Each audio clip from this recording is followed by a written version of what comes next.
Barbarians, and welcome back. I had a request to do an updated safety tools video for Roll20 because I did cover it in my old video for Monsterhearts, but although my novice script writing is quite impressive, it's really out of date because you don't need to do anything that custom or weird anymore. So I thought I'd show you a few options.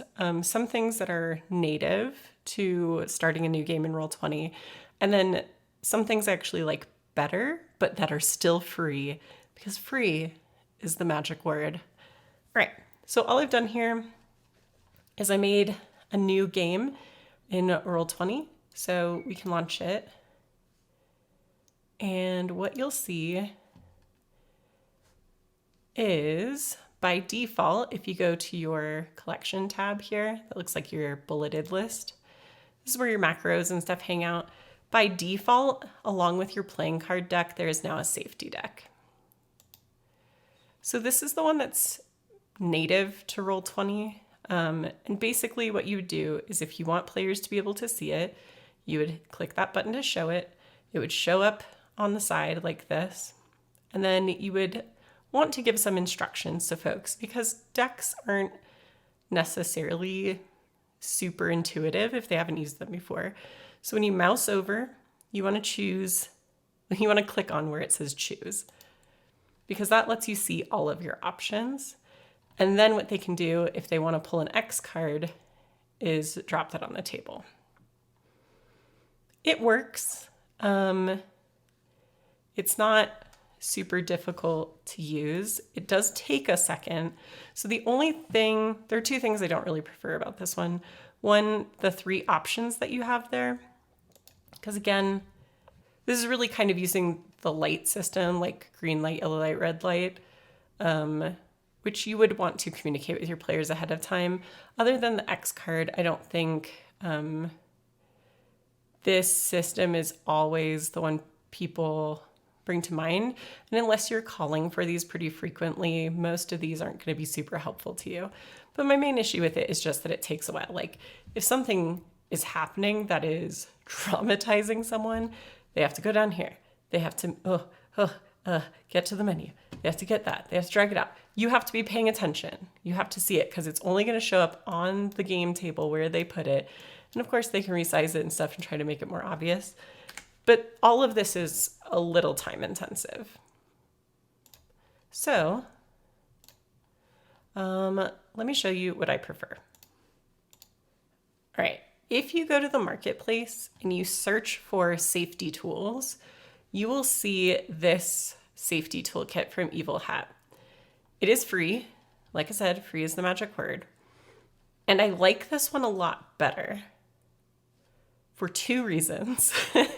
But I'm going to show you how to implement it in a way that can work really well for you and work a lot faster than the default deck. If the default deck works for you, it is an easier way than custom coding macros. But this one is going to give you more of those macro features, which will make things go a lot faster. So again, it's free. You can get it. Once you have that in your kind of marketplace inventory, what you're going to do is go to game add-ons for any game. You can just add it on. And I'm just going to search for it here. RPG safety tools right there, and add to your game. It'll let you know when it's been added. It doesn't take that long.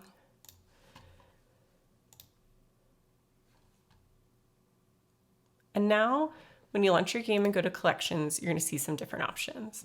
So one, there is a safety tools deck now, which if you wanted to, you could use the same way that you use the default deck.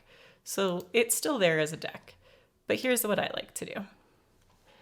I will tell my players, because keep in mind, this is per player, right?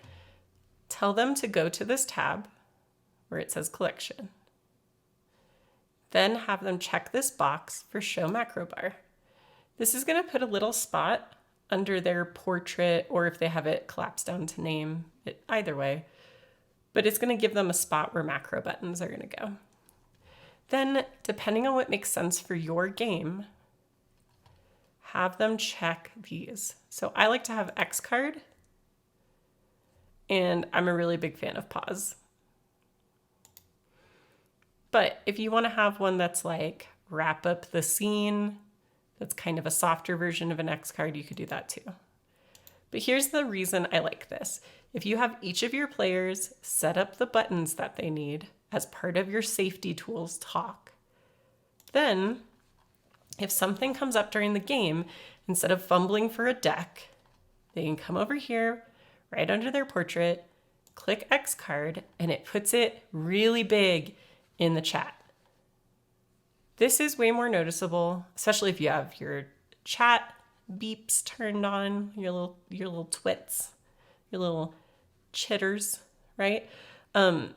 This will be way more noticeable, especially if you're not actively looking at a map or something at the time. They can spam it if you're not paying attention, right? But it makes it a nice, easy button. It's super fast to use. It puts it in the chat where everyone can see it. It's just a lot easier. Now, the only thing this doesn't resolve, it's not an anonymous X card or anything like that. If they do it this way, it does show up in the chat this way.